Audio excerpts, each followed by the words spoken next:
Following is a production of DallasCowboys.com and the Dallas Cowboys Football Club. How about them Cowboys? Yeah! Go Cowboys! This is Cowboys Storyline, presented by Gillette, the official shave of the Dallas Cowboys. Here's Nick Eatman.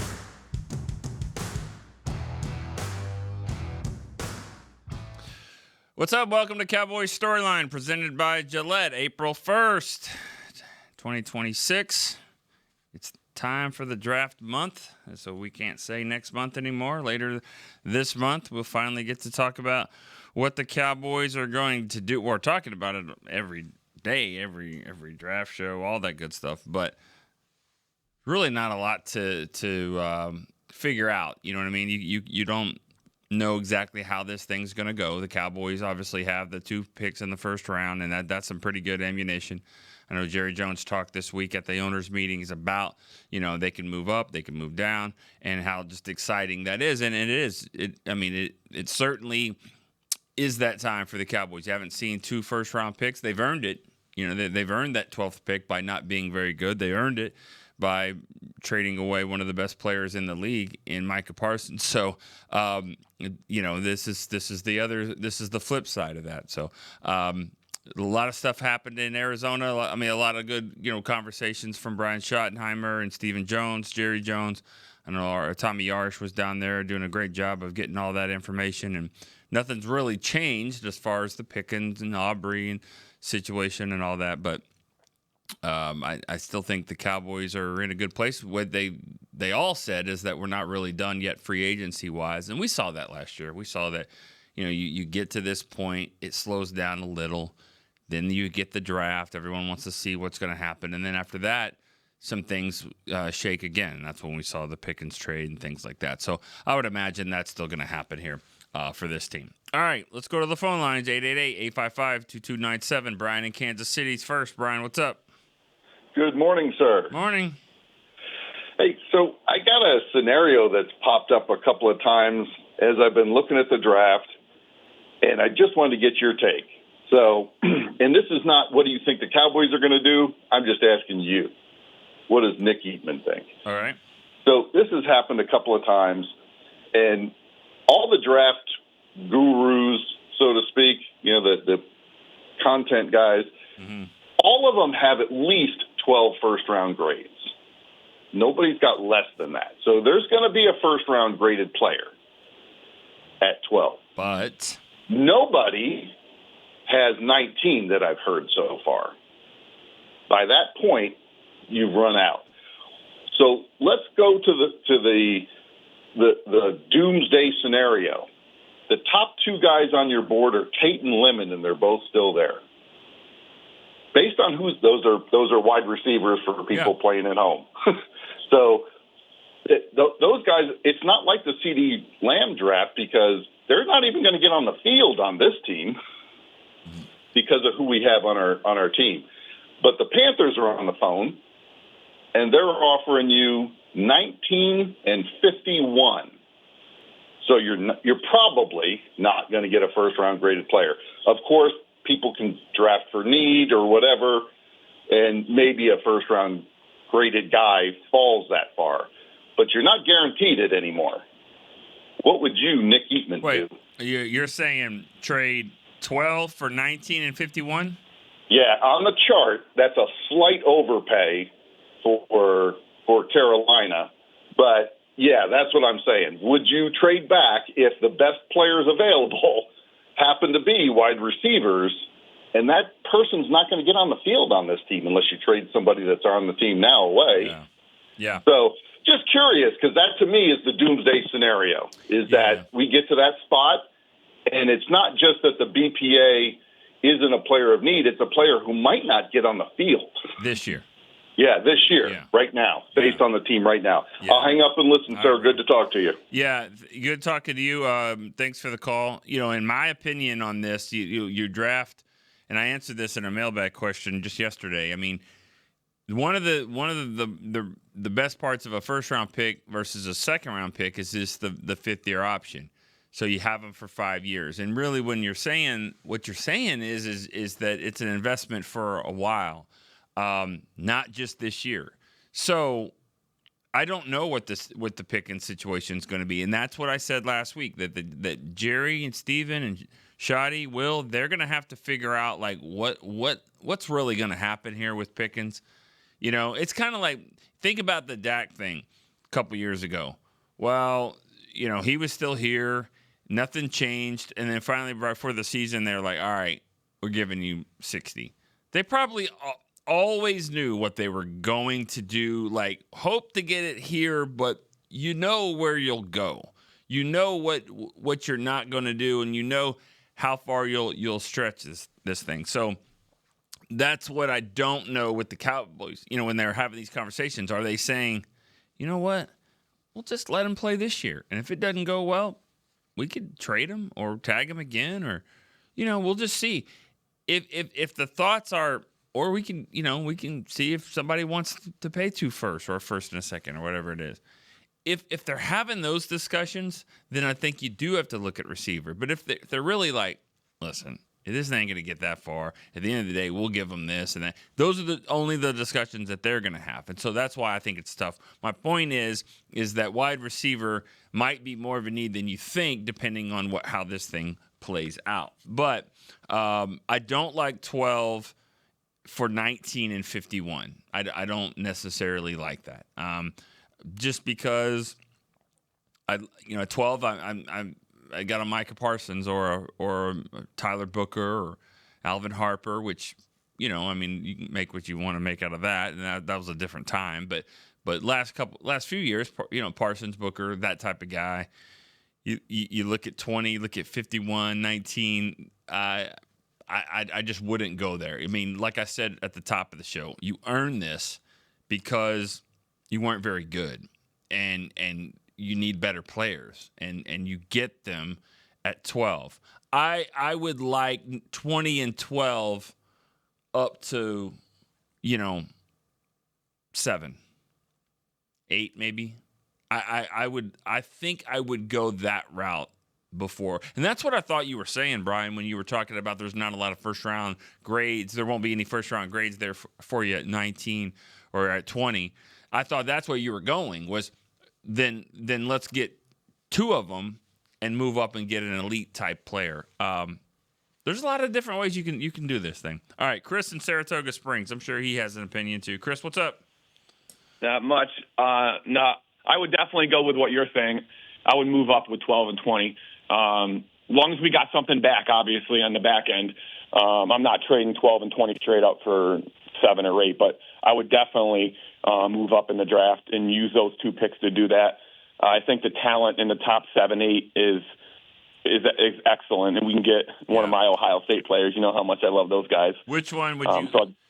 Who's the best one? Like Reese? Is he the best one? Reese. Yep, he is. Yep. Because sometimes Reese is the best. Okay, you watch Ohio. You're an Ohio State fan. Is that what I hear? I am. Okay. Yep. So one of the things that I always looked at when, you know, I'm not an Alabama fan, but I've, you know, obviously watched them for many years, and they have all these great talented players, and you kind of wonder, like, are they great because they're all great, or are they great because they kind of play together and only 1 or 2 is really, really awesome? I kind of wonder about that when you look at an Ohio State defense that's loaded like that. Like, is Caleb Downs that awesome because he's got all these guys in front, or is it the flip or the back? Or are they just all separately great? You know what I mean? I do.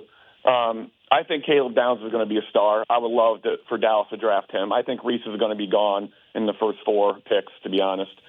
But Caleb Downs or Sonny Styles, if we can trade up and get one of those 2, I think would really help our team for sure. I would like, obviously, everybody talks about linebacker, you know, and last year trade deadline, I called into the show and I was talking about going up to New York and getting one of those defensive tackles, and that happened. So now I'm going to say it about a linebacker in Florida I would love to have in the middle to pair with Demarion Overshawn, and I heard some calls were made, so I'm just hoping that might happen because besides corner, I think linebacker is our number 1 need. Yeah, I agree. Yeah. Yeah. And I do have a are you question. talking about the Dolphins? Is that the Dolphins? Yeah. Okay. For sure. And they For pick sure. like 10, right? Don't they pick? I believe. My draft magazine's right there, and I can't get it. But they're up there, and I believe they're a little bit ahead of the Cowboys. That could be a situation there where, when you think about it, of moving up to that pick, and getting a player, and then giving them 20. That'd be interesting because you get move up a few spots and get a player that you want, and you also get. Now the only question is that are they the same position? The guy that you're moving up to get at 10 is at the same position of the guy you want to trade for. But Right. I could see that happening. Of the guys that get to 10, I could see it being Styles, maybe the LSU corner. That would be a great scenario if the LSU corner goes to 10 there. But I'm just saying you might have to move up a little bit, but you get a player in return, and then you're okay parting with 20. Because I don't think 20 and 12. I don't think you want to move up to 10 for that. But you would if it was a player and 10. So I know it's all right. We're just all talking here. All right. Yeah, Miami's at 11. At 11. Okay. Well, you're not moving up that much for that. No. Bengals are at 10. Bengals. And the team that I think you could maybe move with is the Saints. They weren't terrible last year. They got better as the season went on. Kellen Moore there, and I think that's a team. I believe they're at 8 or 9. Maybe They're at 8. 8. That. Yep. I could see that being a scenario of like, hey, let's go to 8. And we'll give you 12 and 20, and maybe get their second round pick or third or however the points shake up.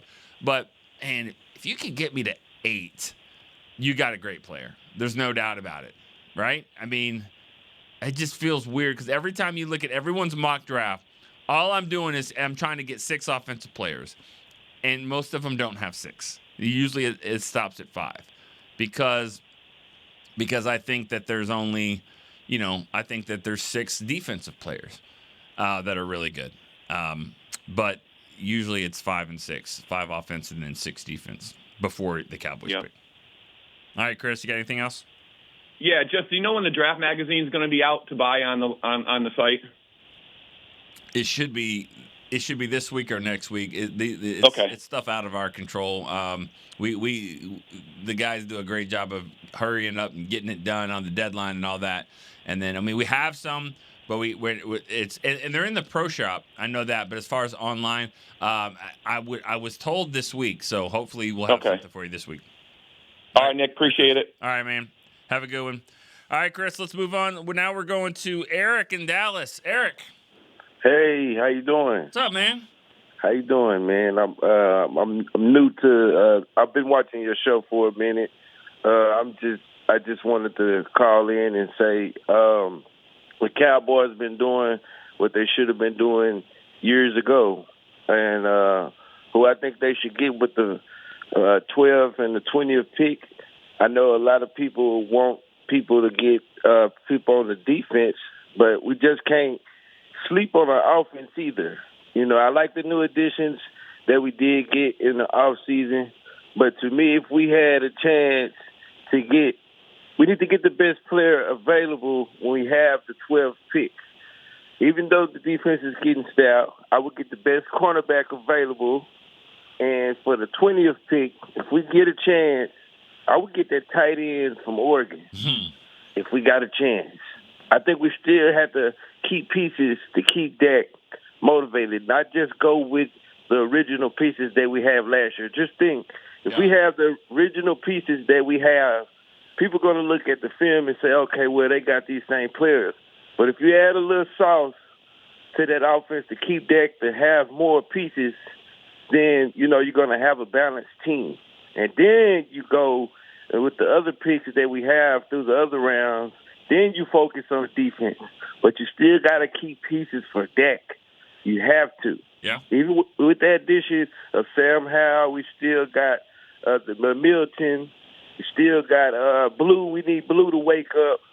If we got a chance, we need to trade a couple pieces that haven't been producing well to get more picks. You know what I mean?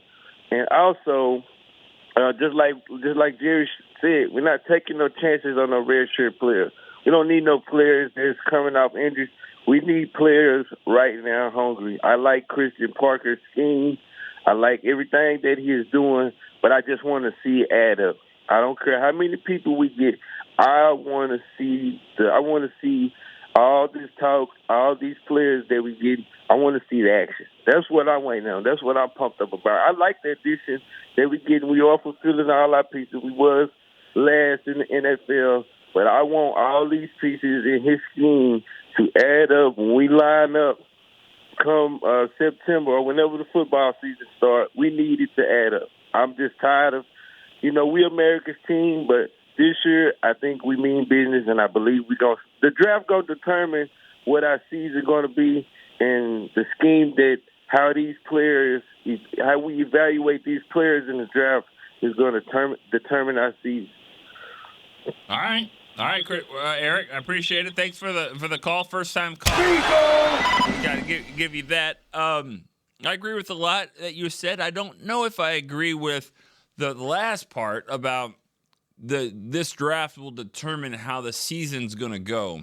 I don't know. I mean, if it does, then you got a great player. Then you got a Micah Parsons type player that comes in his rookie year and makes that much of a difference. I'm not expecting that. Even if you moved up and had a 6th, 7th pick, 8th pick, and got one of those defensive studs, I still don't know if that changes everything of what you're doing. I think that the collection of defensive players, and that includes the draft. If you get some guys that the defense just has to be better one way or another, and I think having 2 first-round picks should allow you to do that. I mean, I just think back to 2005, and you got DeMarcus Ware and Marcus Spears, and that was about the same, right? You got the 11th pick, and you've got the 20th pick, and they were good players. And DeMarcus, took a little bit, but they didn't change the team right then. They changed it over time, but they didn't change it right then. So I don't even know if I believe that, but I will say this. You mentioned that Oregon tight end. I think it's Sadiq, that's his name. He's the type of player, and I don't think it fits for the Cowboys. I'm not saying that. What I'm saying is I think that he's the type of player that could maybe even move up ahead of the Cowboys. That's kind of what you want. Like, just give me 6 offensive players. If you can find 6 offensive players, and I keep saying that because I think there are 6 defensive players that help this team. I really believe that, and I think that 3 Ohio State defensive guys, the LSU cornerback, Bain from Miami, Bailey from Tech. Those 6 right there. So you can give me 6 offensive players that go in front. You don't have to trade down. You don't have to trade up. You don't have to do anything. You can sit there and pick one of those guys and get better. And that's what I believe. Now, there's a different opinion. There's guys there's people that believe that, the Miami defensive end could get into that group. Auburn defensive end, Falk, which I looked at the other day, and this is weird. This is where 12 and 20. You don't think it's that much of a difference, but it really is. Because I was watching that guy, I think his name's Kendrick Falk from Auburn, and I think he would be a great pick at 20. At 12, it just seems a little rich, and that's how different it is. We're talking about 2 hours of life between 12 and 20, but it seems so much different there. All right, let's go to Joe in Stanford. Joe, what's up, bud? What's up, brother? So I don't ever remember feeling like the draft taking this long to get here ever in my entire life. It feels like it's called 7, 9, and 1. That's what that's called. That's called 7, 9, and 1 because you were out of the playoffs 3 weeks before the season ended. So that's why, because you're talking about the draft before you were talking about Christmas. So I was listening to the guy before. It seems like a nice guy, but I can't disagree with him more. I think the thing that's going to most improve us has already happened, and that was the changes in the coaching staff. I think that the thing that's going to improve us the most is going to be hiring Christian Parker and the staff that he brought in, the teachers that he brought in, the continuity. Those guys are going to improve us more, along with, I think I may have said this before, but I think we can treat the young men that we brought in last year, the free agents in the secondary, along with the guys that we drafted, as rookies this year. We can treat those guys as rookies that are going to be taught by a good teaching staff this year. Also sort of look at this draft in a bunch of different ways. I think we could get really lucky and have some of these guys in front of us fall in love with someone like Sadiq in Oregon and some other guys on the offense like Lemon, and we could get one of these, ballers. Or we could lose out on that, move out of the 12 or the 20, move back and get a very deep class with more picks. There's a huge, deep class of safeties. There's a huge, deep class of edge rushers. There's a huge, deep class of linebackers. There's an Indiana linebacker that I really like. There's several inside linebackers in this draft that are good, smart players. I never did this before, where I really studied linebackers and the guys that we need. And like you say, since I've had so much time to really think about the class, I did it this year. And our positions of need for the Cowboys are deep in this class. We're lucky this year. So there's a ton of different ways to attack this draft, and we're lucky that way. And I think we're lucky also to have the people in decision-making to be able to attack it in this different way. So I feel good about it in a lot of different ways. I don't think we can screw it up. I really don't. As long as we don't just go crazy and move up and pick a running back in the third pick or some crazy crap like that, I think we're in good shape. All right. I like it. All right, Joe. Appreciate the call, Joe, in Stanford, which is over by Abilene, which is in Texas Tech Red Raider country, if that is the case. And man, I'm sure if you can get one of those guys, and I say one of those guys, I mean Bailey's the edge rusher. He's probably going. I've seen second overall. I mean, he's going probably in the top 5. But Jacob Rodriguez is an interesting situation too at linebacker, because if you go back, if you remember a few months ago, and I kind of went on a rant about what I think this team needs and players that love football and that are going to be dedicated throughout the week, not just try to play well on Sunday, but really do what it takes to be a great player in the offseason, be a great pro, but loving the game. Because if you love the game, it'll make up a difference of this 40 time here or this, long arms or 20-second shuttles and all that kind of stuff. And I think Jacob Rodriguez is that type of guy. And so 20 is probably not the right fit for him. But he's not going to make any other, you don't have any other picks, in the second round, third round, and all that stuff. Not right now. But man, it's funny. You look at 12 and 20. And I was thinking about that. It adds up to 32, like 32 draft points. I know that's not how it works, but that's my simple math. So 12 and 20 and 20 is 32. Man, wouldn't you love if you could stay at 32 points like that? Wouldn't you love if it was 7 and 25?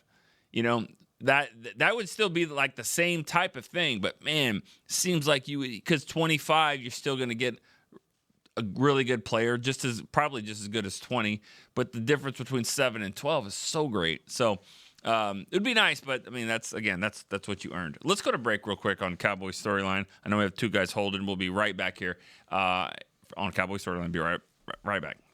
Can't talk to you. Cowboys fans, when it comes to navigating the ever-changing world of tax, your business needs a partner it can trust to tackle even your biggest tax challenges. Ryan is the largest firm in the world dedicated exclusively to business taxes. Our team of tax professionals has local expertise in all areas of tax and can help you uncover savings opportunities you didn't know you had. Learn more about how Ryan can improve your overall corporate tax performance by visiting Ryan.com. Ryan, the official tax partner of the Dallas Cowboys. All right, Cowboys fans, this one's for you. Gillette's Best Shave has a new look this season, and they've got one that sticked out in Cowboys colors just for us. We're going to want to run, not walk to this one, y'all. The new Gillette Labs official Dallas Cowboys licensed razor isn't just Gillette's best shave. With 50% longer lasting blades than Fusion, it's the best a Cowboys fan can get. Get it while you can at Gillette.com/NFL. Gillette's Best Shave is also available as heated. Discover Aiden, the official luggage partner of the Dallas Cowboys and Dallas Cowboys cheerleaders. Known for top-tier engineering and craftsmanship, Aiden offers more than just bags. Originating from Australia and designed in New York, it merges fashion, design, and culture. Used by Dallas Cowboys players, staff, and the entire organization, Aiden provides style and functionality for all travelers. Visit AidenTheBrand.com and use code AidenXCowboys for 25% off your purchase. Travel like your favorite stars with Aiden.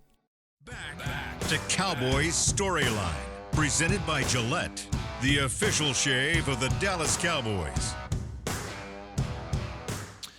Welcome back to Cowboys Storyline, presented by Gillette. Gillette's Best Shave is now available. Cowboy colors, 50% longer lasting blades than Fusion. The new Gillette Labs official Dallas Cowboys licensed razor is available at Gillette.com/NFL. All right. Back here on Cowboys Storyline. I don't know what I was doing before the break. I can't even talk today. It's been one of those kind of mornings. All right. No problem. Let's go with KC Joe. Has been on the line. KC, what's up, man? Hey, how you doing today, Nick? I'm good. How are you?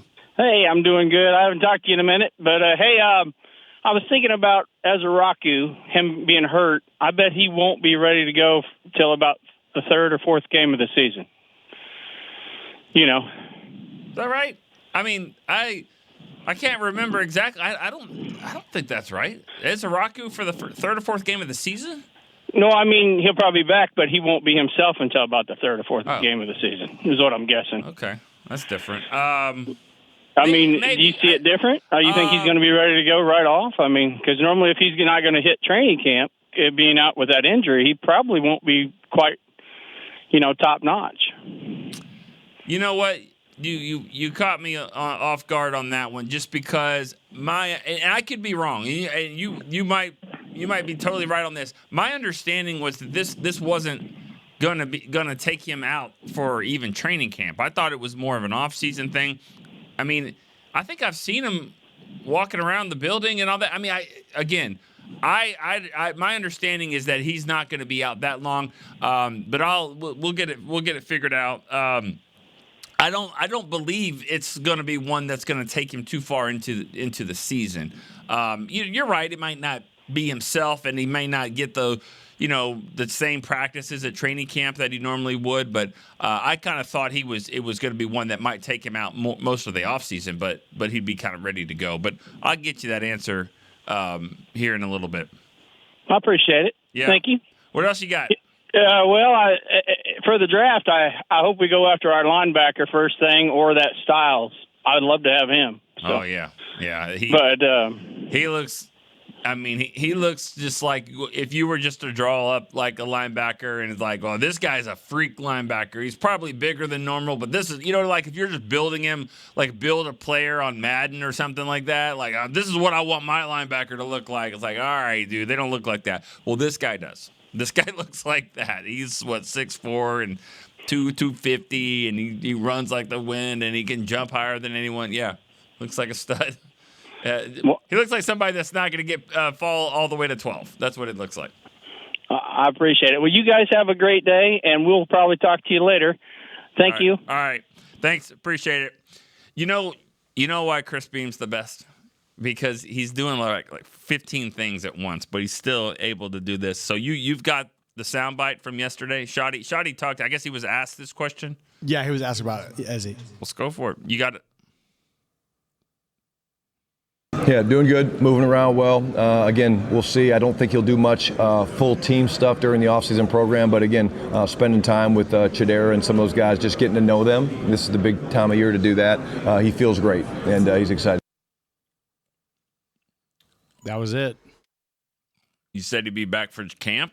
No, he said this offseason he wouldn't be doing much in the offseason. Got it. Yeah, well, that's what I thought. I thought he was going to say something about training camp. But that's kind of implied, right? I mean, like, if you're not going to do much in the offseason, that's fine. Because, listen, like a really serious hangnail is going to keep you out from the offseason. I mean, like, that's kind of the approach. I mean, we're not pushing things here. If you've got anything, you're not going to be doing a whole lot. This isn't the time to, like, to fight through injuries and all that kind of stuff. So anybody coming off surgeries, things like that, they're going to take it slow.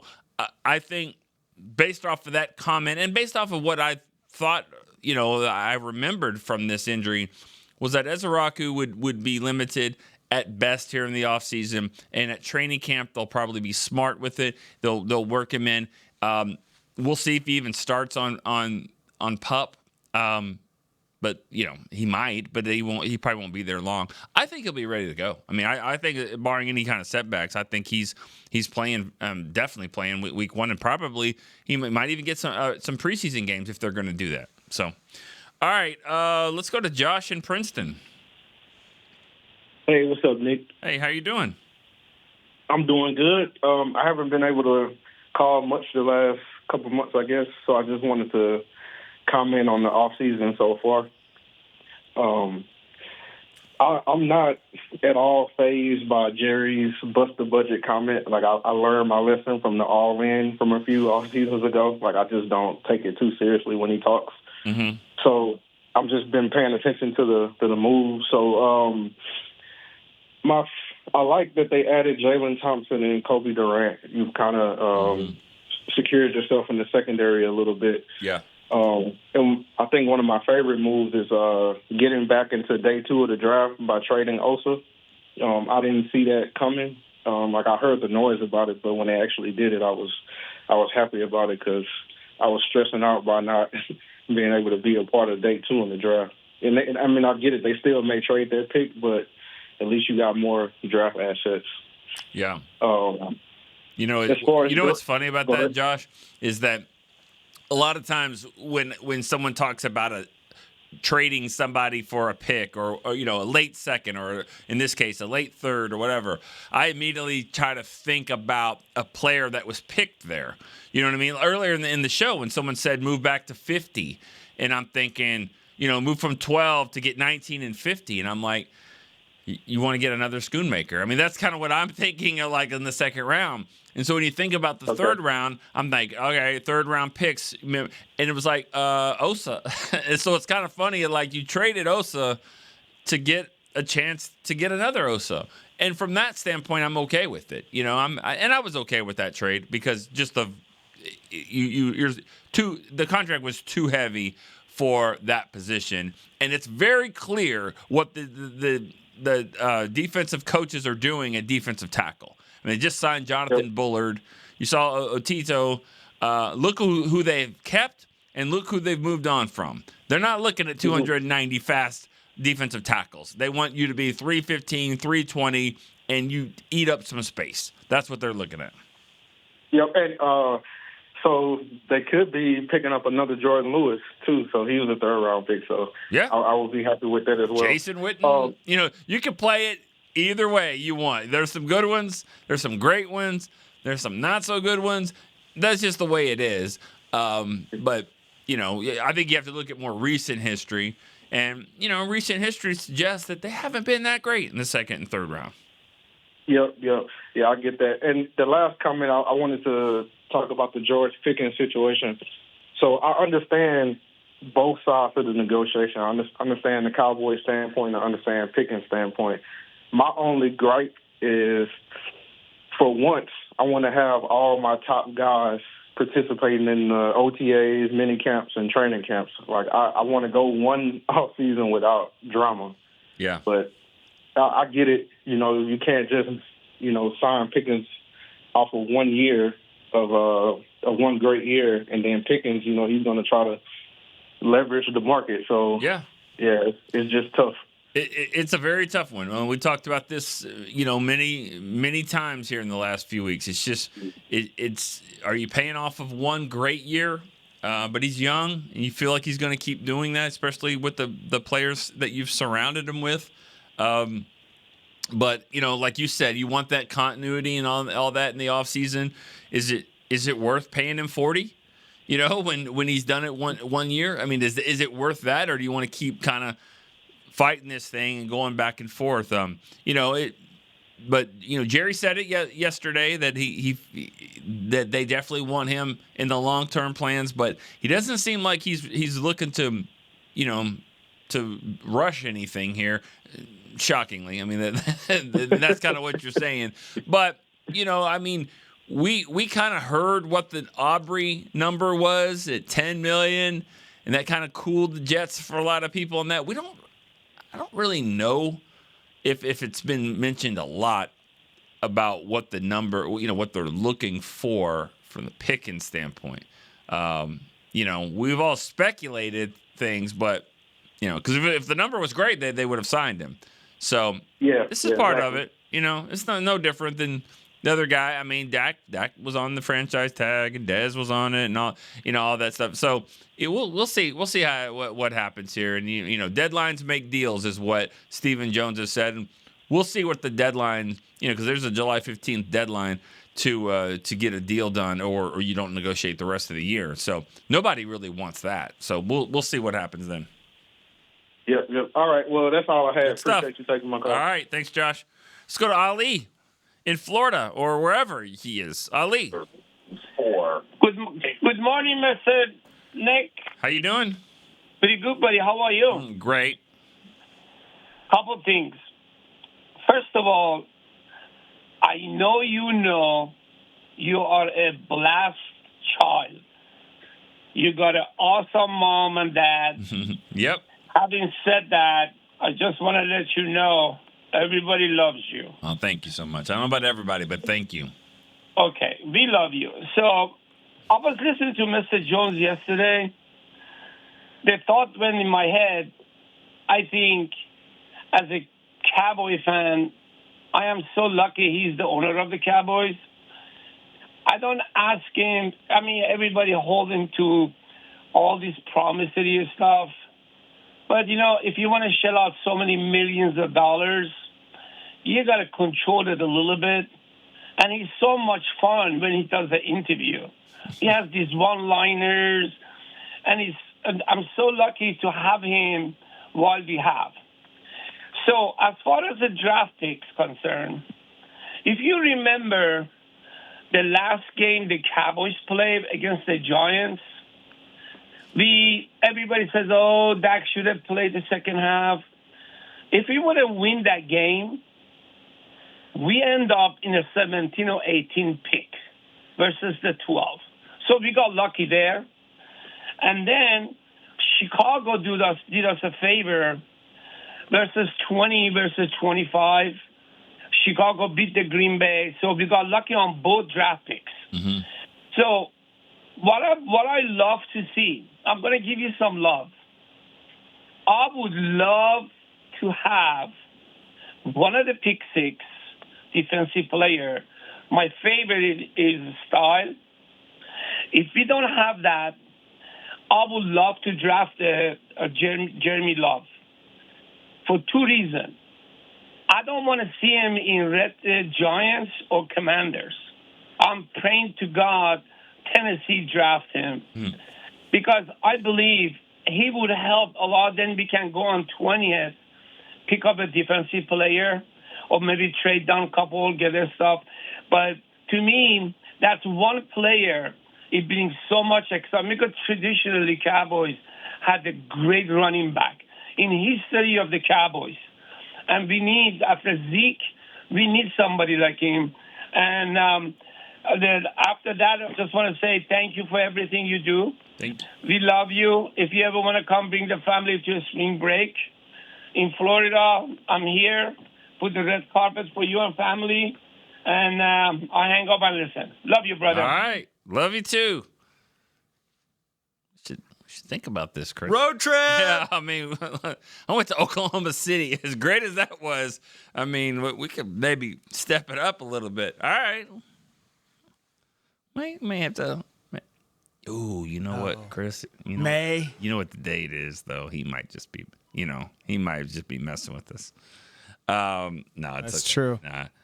I mean, he did say, I love Jerry Jones. I love that he's my owner. And I'm like, wait a second here. And I mean, because we don't get that call a lot. April Fool! Yeah, right. Jeremiah Love, man. Oof. I mean, it'd be fun to have and not fun to play against. So I'm with you on that one. The Giants and the Commanders are going to get a good player. I mean, they're just going to. That's what happens when you suck. And I say that about the Cowboys too. The Cowboys were not good at all last year, and they're going to get a good player. That's not disrespectful. I'm just saying it's happened a lot. How many times have we looked at the Giants and be like, oh, man, they're going to get this guy and this guy. And they're starting to build a pretty good defense. Now they got a coach that's really good. And so, yeah, the Giants, I mean, they're going to be somebody to watch out for. And they have a good draft pick, and same with Washington and all that. So, but as far as taking the Notre Dame running back, I don't know if he'll be there. But if he is, I feel like that would be one where somebody would probably jump in and try to make a trade for.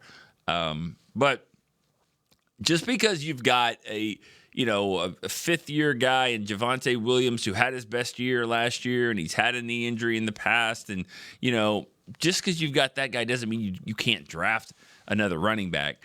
I just feel like that's when you look at what this team has done with the backs that they've had, some of them undrafted, Enrico Dattle, some of them, Pollard's had 1,000 yards. I mean, Javonte had his best year.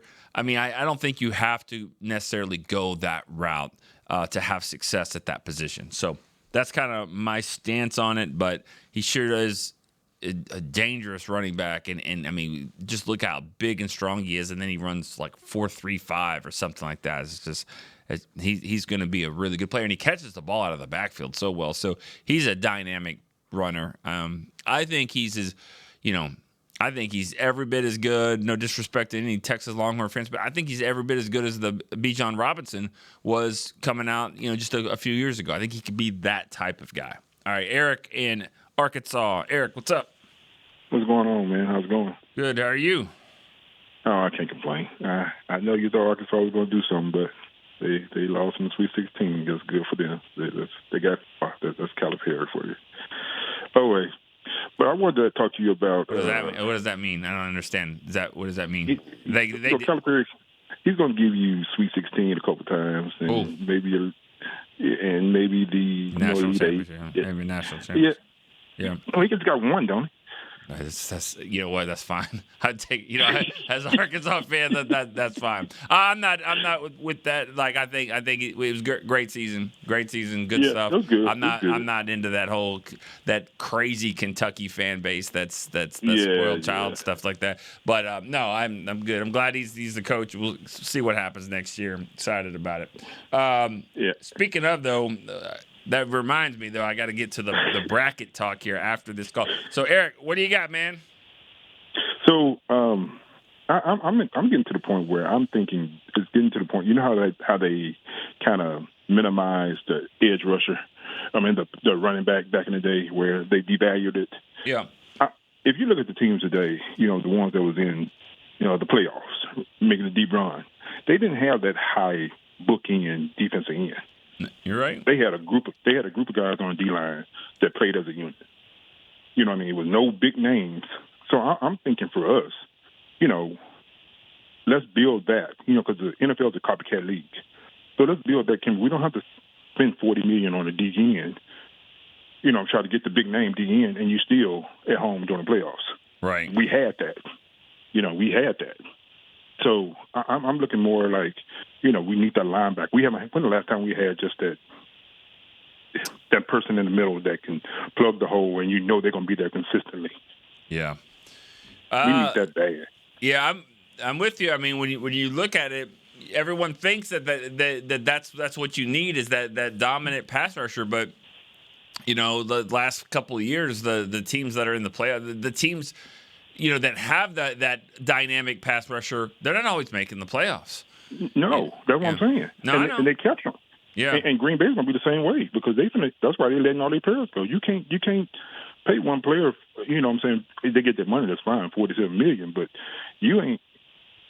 That's gonna be your team for right now. But that when they come back with free agency and all that stuff, the players they can't pay them. Right. They can't pay the rest of them. So you'll see what you really worth then. Also, I think we should, man. I hear a lot of people saying trade back for more picks. I'm going with the 12 and the 20 pick that we have. I don't want to trade back because we're not doing good in the second and third rounds. You know what I'm saying? So get what you can get right there. We didn't miss on 12. We don't miss on them early rounds. Rarely. Yeah. But it's when we miss is the second and third and fourth round picks, we miss bad. That's now, if you want to get a running back with that third pick, that third round, yeah, you can do that. But the first two, I'm getting. I mean, I don't want to reach for it or for a defensive player, but man, I got to look at the defensive side, and it got to be linebacker. Yeah. The only thing I would say about that is just just remember that they know options of trades and things like that. Thanks for the call, Eric. It's kind of like last year when you're like, well, I can't believe they didn't get a receiver. Thought they were going to get a receiver, and then they I think they knew that they had a deal for Pickens or some kind of deal like that. So that might be the case here, where teams are like, yeah, let's see how the draft goes, but we're probably going to do that. So they might go into the draft just naturally knowing more than what we know. Of course they do. They know what moves they are. So we can't get too upset with why didn't they do that? Why didn't they? When they look at 2 first-round picks, what are the needs on defense? Well, you need a corner, you need a linebacker, you need a safety. I don't know if you need it as much right now just because of what we've seen in free agency, but you're not going to pass on like a Caleb Downs. But I'm just saying you don't necessarily need it right now, but then again, like they might know, like, hey, let's go corner here over this position because we know we're going to trade for somebody or that. So, but good stuff. And I agree with you on the premise of, not really. I mean, getting 2 good players. You're going to get two good players, but if you have a chance to get one great guy and then maybe pick again in the second or third round and figure out a way to get something in return, I think I'd be okay with it. I'm usually not that person that wants to move up like that, but in this case, I think I could see that would be a benefit for this team. All right, let's go to Rick in Webster, Massachusetts. Rick, what's up, man? Hey, Nick, how you doing? I'm good. You? I'm all right. Yeah, I guess I'm no longer number 1 anymore. I'm 23 now because the Duke lost. Yeah, I was kind of scrolling down here to find myself too. I was up there at the top, and yeah, this is probably a better league than others that I've been in because you can move up and down quickly. Like kind of the ones that I'm in, it's like whoever starts out well is fine, but like I'm way down there now because I took Duke, but yeah, I don't even know some of these people at the top, but it's not you or me. So yeah. Wow. Yeah, but well, I think I prefer to go 12 and 20, but having the pick in the second round and 19, like Brian Kansas City was offering. But hey, I prefer to go defense with both picks. But if they are looking at a linebacker or something, they want to trade for that Miami linebacker and trade a pick away or 2 or whatever, or next year's picks for him, that'd be great too. Yeah. No, I'm with you. Like, honestly, like you said the word what you would prefer. Preferably defense. Yeah, of course. That me too. That's what I prefer. But I'm not necessarily like if it was an offensive tackle at 12 and we're like, really? And you talk to a scout and the scouts were like, oh yeah, this guy's gonna be our left tackle for 10 years. Okay, I'd be the Miami tackle. Yeah, right tackle. Yeah. Okay. I mean, I could see it because again, and I thought, Dylan from Northport, Florida hasn't called today, but he always calls, and he had some really good points last week, I believe, about that you can't just look at it for this year. You just can't. You have to look at it down the road, and you're looking at your depth chart right now. And you're like, we need this, this, and this to be good, and you're not wrong, but these are long-term investments, and so. If you're telling me that the best pick is a guy that's going to be on your offensive line and a left tackle, I'm for it because right now, after 2 years, Tyler Guyton hasn't convinced me that he is going to be that guy. And so, and until they sign Pickens, I'm not convinced that he's going to be here for the next 4 or 5 years. So if it's an Ohio State receiver, Carnell Tate, that's sitting at 12, all you've got to do is look at the other 17 Ohio State receivers that have been drafted in the last few years and be like, yeah, those guys are pretty good. So again, exactly. I'm not trying to say that I'm completely best player available, but defense would still be the preference. But I'm not going to turn away, and I'm not just going to grab a guy on defense that you have rated 19th on your board because he doesn't play that side of the ball. Because if that's the case, then stack your offense and go score 40 every game. Right now it was 30. Go score 40 a game and see how good the defense is then. You know what I mean? I'm trying to be cute about it, but you gotta get. You can't just ignore a great player. If it's close, you can go defense. But you can't if it's just like you got to take this offensive guy. Then I think they take him. All right, let's go to break real quick on Cowboys Storyline. I'll be right back after this. All right, Cowboys fans, this one's for you. Gillette's Best Shave has a new look this season, and they've got one that's sticked out in Cowboys colors just for us. We're going to want to run, not walk to this one, y'all. The new Gillette Labs official Dallas Cowboys licensed razor isn't just Gillette's Best Shave. With 50% longer lasting blades than Fusion, it's the best a Cowboys fan can get. Get it while you can at Gillette.com/NFL. Gillette's Best Shave is also available as heated. Cowboys fans, when it comes to navigating the ever-changing world of tax, your business needs a partner it can trust to tackle even your biggest tax challenges. Ryan is the largest firm in the world dedicated exclusively to business taxes. Our team of tax professionals has local expertise in all areas of tax and can help you uncover savings opportunities you didn't know you had. Learn more about how Ryan can improve your overall corporate tax performance by visiting Ryan.com. Ryan, the official tax partner of the Dallas Cowboys. Back to Cowboys Storyline, presented by Gillette, the official shave of the Dallas Cowboys. All right, welcome back to Cowboys Storyline, presented by Gillette. Officially licensed Yeti Cowboys gear is available at Stadium Pro Shops, concession, and on Yeti.com. Brought my Yeti in today. All right, a few more minutes before we have to wrap this thing up. Let's go back to the phone lines. We got Paul in Racine, Wisconsin. All right. Hey, Nick, good to hear from you again. How are you? Good. How you doing, Paul? Well, I'd like to get some warm weather up this way. All right. So if you've got some, send it along, please. Yeah, well, it's been a long winter. Okay. Nick, when it comes to the draft, I think the one thing that, if I had a wish list, it would be a good, free safety, strong safety, and linebacker. I think, particularly at the safety position, honestly, Nick, I don't think we've had that guy since Darren Woodson. I don't know if you agree with that, but it always seems like at that position, we're always looking at it as kind of an afterthought.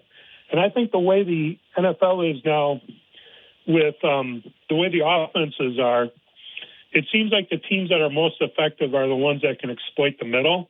And so you need kind of that guy who's got range, can be an enforcer, a ball hawk. And we haven't had that in forever, it seems like. And the other thing I wanted to ask you is, we talk about complementary football, but what about complementary players? I've been listening to the show, and, you only have so much money to pay people, and I think you get key guys in there who make other people better. Who on that defense right now would you say makes other players around them better? Quentin Williams. I agree. Yeah. And So you.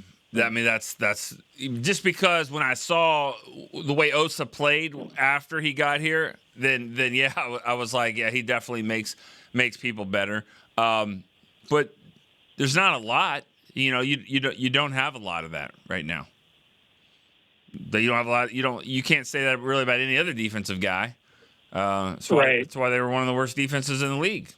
They don't make each other. I mean, that's the thing. Micah made other guys better. Micah made Donovan Wilson, Malik, Hooker, Bland. He made them all better. So, and I believe a pass rush does that. It doesn't have to just be one guy. It could be, but just give me a pass rush, a consistent pass rush. And yeah. Go ahead. I know I agree with you, and I think like if you look at Micah, I will go to the mat to say that Jerry made the right move. First of all, he didn't want to be here. Secondly, you look at what's going on in Green Bay now. There is a mass exodus of players because they can't pay him because they're paying Micah $47 million or whatever it is, right? Yeah. And I think, last year was a disaster. But how much of that would you say was the coach, and how much of that would you say was the players? I would say mostly the players. Just okay. I mean mostly. I mean, but the combination, and that's the thing that they're both right. I mean, it's just sometimes it's just not a good fit, not a good match. The combination of things. I mean, but I'll say this. I mean, the coach told Jerry and Steven, talking about Matt Eberflus. I mean, he told them that you can dial up pass rush. You can get that. You can create pass rush. Even if you don't have this great player, you can figure out ways to get home. They didn't. They just didn't. So whatever they tried, it didn't work. So they did not have a pass rush. And I think, I really believe that the Cowboys are a completely different team if they had consistent pass rush. No, I agree, and I don't know where that comes from. Obviously, the thing about Micah, he was that player, but I think you also need a guy who's going to lead the locker room, and I just don't know if Micah was that guy, Right, and that he seemed and more disruptive. That's what I'm saying. Like, did they miss him? Yes. Would they have been of better? Course. Yes. Was it the right move? Yes. Yeah, and I've said it 1,000 times. Once he laid on that table, it was over. It was over. Yeah. Not only that, but when he went and searched to find a doctor that could tell the Cowboys that he had a back injury when he really didn't. When he went looking for a doctor, it was over. Both those things were right. So he didn't want to be here, and he was making efforts to not play and kind of beat the system of I'm still going to get paid, but I'm not going to play, so I'm going to have a hold in, but I'm still going to get money. No. He had to go, and it was unfortunate. It was unfortunate that all of the things led to that. That's what's unfortunate. It's just too bad that you got this generational player at number 12 overall. Nobody thought he could rush the passer like that, and he could. And here he is in your lap, and you've got him for 4 years, and your defense was better. It's just unfortunate that they didn't make it work, where he wanted to be here, and it was just an easy no-brainer. We're signing you. It just didn't work that way. Right, and I do think, like, when you look at it, if they play their cards right in this draft, it'll be three players or four players for one. In this day and age of the NFL, you just have to be extremely careful when you're giving a guy that second contract. You just have to. That's why when you mentioned Pickens, right, I agree with you. I think they got to be very careful there. It's like, I don't know what kind of a locker room guy he is. He's obviously talented, but, maybe it's another situation where you leverage his talent, and get something for him. I just think that's the way the NFL is nowadays. Yeah. Okay. So, all right. Good stuff, Paul. All right, thanks, Nick. Appreciate it. Good to talk to you. Let's go to JR at Avondale. Morning, Nick. How you doing? What's up, man? How are you? Oh, hanging in there. Hurt my shoulder at the gym, but that's a whole nother story. But trying to bench 400 pounds. What's that? We're trying to bench 400 pounds. Actually, it was on the incline press, and it was nowhere near 400 pounds. But I can when I tell the story, it was 400 pounds. But Yeah, right, you know, right. how that goes. Yeah, 163 days till the season starts. And about the draft, I'm for taking the best player available. If Carnell Tate's there, you got to draft him, but you also have to look at who's the other guy on the other side of the ball that he plays with, gets all the attention. I'm drawing a blank on the guy's name. Number 4. For Ohio State? For Ohio State. Tate? Yeah. I know you were talking about how good these players are, or is it just the whole team? Caleb Downs, if he's there, you got to take him. When he came out of high school, Nick Saban, of course, you had him first. And I believe Saban said he was the best safety talent he'd ever recruited. And that says a lot. I think he would help the Cowboys a lot. But you still try to draft for need. I mean, you're not going to take Falk at number 12.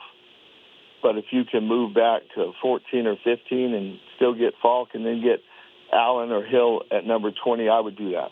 Yeah. And that's what the Cowboys typically do, because they were going to probably feel like if they got wiped out that if they're reaching anyways, you might as well see if somebody wants to move to that spot. But exactly. And then lastly, later in the draft, round 4, maybe 5, a guy I started watching. I watched a bunch of tape on him from Iowa. Max Llewellyn is his name. He's a edge guy. Mm-hmm. Impressive. Just that. Kind of like the guy for the Rams have the Brandon Fisk that plays on the line. He just doesn't stop. Always just goes. So check him out. And that's all I got. Yeah. Have a great day and go Cowboys. All right, JR. Appreciate it.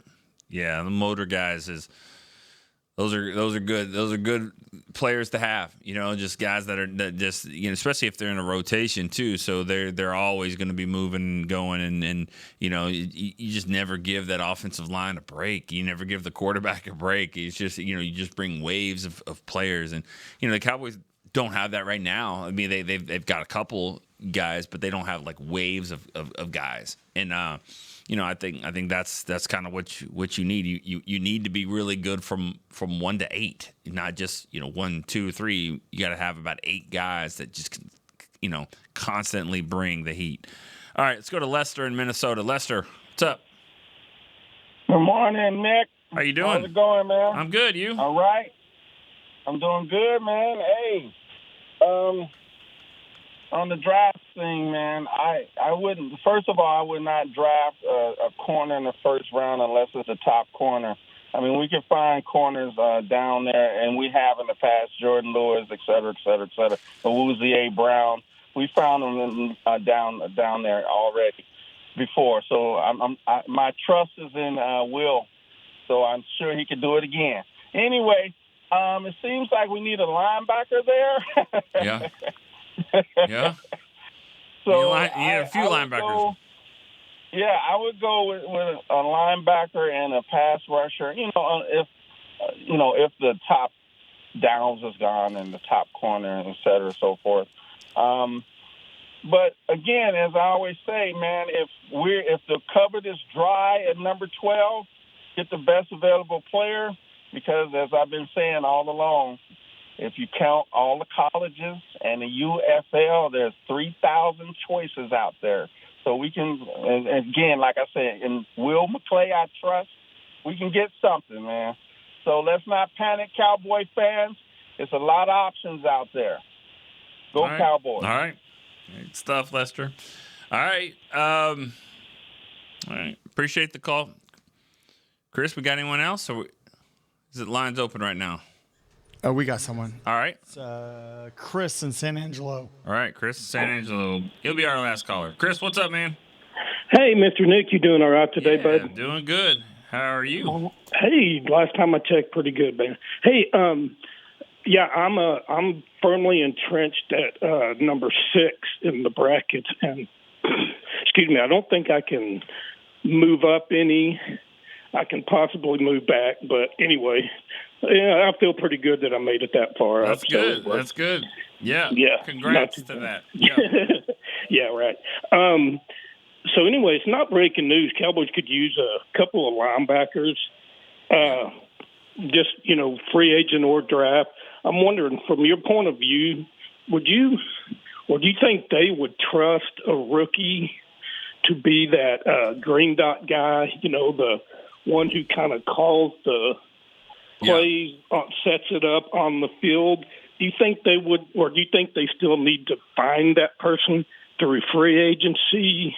Yeah. Or do they have somebody, do you think, in mind right now that is going to be kind of that captain guy, get everything set up?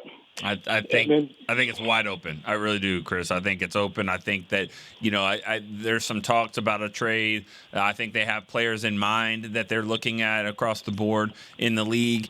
I think Overshown's in the mix. I think that, drafting somebody. But as far as drafting that guy and making him your rookie starter, it doesn't happen a lot. But, it could. But I just don't see that scenario. I think it's going to have to be for a veteran player, whether he's on the roster or somebody that they trade for. But as I said earlier in the show, that all types of linebackers are now kind of in play because of what they're doing up front. They are not going for a 280, 290 speed, rush tackle. They're looking for big size. Big guys that take up a lot of space, take up those gaps, and let the the linebackers go run and make the plays. So that being said, an Overshown, a Shamar James, guys like that aren't your, prototype, like big linebackers, but because of what they're doing up front, taking up that kind of space, I think it opens the door for more linebackers to kind of be in the mix here. Right. I definitely wouldn't mind getting maybe that having a guy like the Warner guy come in because he's going to be short term. He would be short term because he's old, but along with a rookie, linebacker who could kind of learn the ropes, so to speak, and get that whole thing entrenched and figured out through that. That's my 2 pennies anyway. All right. Appreciate that. Thanks for the call. And linebacker, it's not done yet. I mean, I think we wrote an article about it. This is what the defensive lineup is going to look like right now. And it's like, well, it's really incomplete because that linebackers are going to be addressed, and they just will. All right. Good stuff. I assume there's no more calls, Chris. We can wrap this thing up. Yeah. All right. Well, it's been good stuff. 13 calls. Appreciate that. We will be back next week. I know that next week's shows there's going to be some changes because we're going to be out Monday and Tuesday. Doesn't affect our show. It'll affect some other shows. So if you listen to the other ones on Mondays and Tuesdays, it'll have some different times. We might even have a show before us here on Wednesday, Cowboys Storyline. So make sure and kind of get them out of the way so we can do our thing like we normally do. And next week, just remember.